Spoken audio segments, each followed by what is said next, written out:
Maybe the hardest obstacle in resolving the Israeli-Palestinian conflict is the constant near state of war between Hamas and the Israeli government. How could this thing ever be resolved?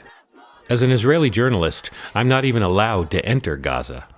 I was excited that a colleague, Nasser, in Gaza City, was happy to help tell this story from both sides. The most painful part of this situation is the Israeli blockade of Gaza, ongoing since 2007. It's created severe shortages of everything from construction materials to medical and educational supplies to food. There was days that there were nothing in the supermarket, and I mean literally nothing, except some milk, yogurt, cheese. There's only one electric power plant in all of Gaza, and the fuel to run it has to come from Israel, which lets in only limited amounts. It's crazy living here. At this moment, I'm talking to you. Yeah. No electricity, no gas. Really? No nothing, because there's no electricity. Uh-huh. The mobiles aren't working very well. Like, the whole network is falling. Gaza's southern border is controlled by Egypt, which cooperates with Israel by keeping it officially closed most of the time. Unofficially, Gazans' lives are dependent on hundreds of tunnels, which bring in from Egypt everything from cigarettes and food to weapons. Yeah. For example, I'm drinking my cola right now. There's dust on it. There's sand and dust on it. So everything is from tunnels, and I'm saying really everything.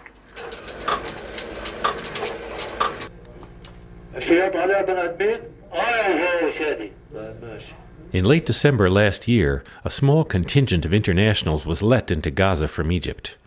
To protest the continued blockade a year after the Gaza war ended, their plan was to march together with Gazans to the Erez crossing with Israel, where they would be met on the other side by Israeli activists.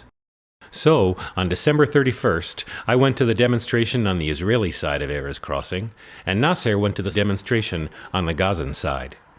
We were separated by a wall and about 3 kilometers of no man's land. On my side was a loose coalition of Israeli Jews and Israeli Palestinians. I'm a Jewish Israeli, and this is a demonstration organized by Palestinian groups in Israel, and we're here also to show solidarity and to show that this is a joint struggle. I think everybody is losing from the blockade. We are losing our humanity. And what did he want to say to his brethren in Gaza? I don't know. I'm speechless regarding that issue. I'm very ashamed of what is going on. Meanwhile, on the Palestinian side, about 80 internationals and some Gazans.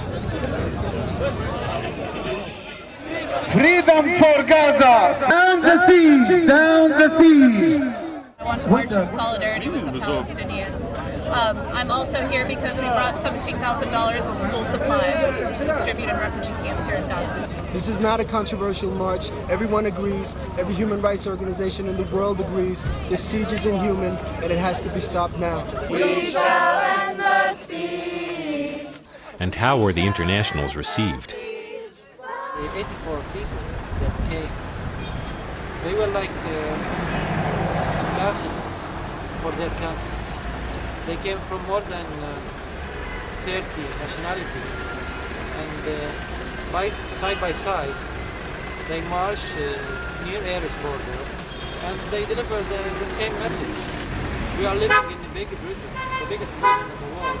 One of the main obstacles from Israel's point of view is the Israeli soldier held by Hamas for more than 3 years, Gilad Shalit. He's permanently displayed on the Israeli side at Erez, and here he is in Gaza City.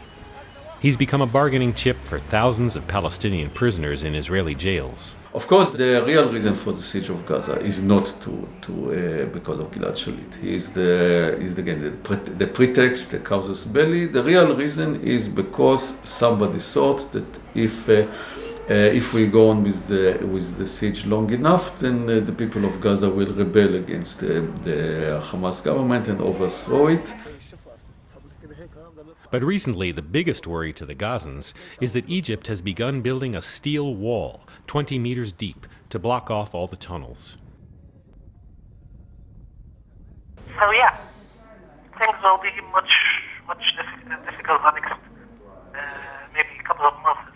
There have been demonstrations against Egypt's wall of shame throughout the Arab Middle East, but not much complaint elsewhere.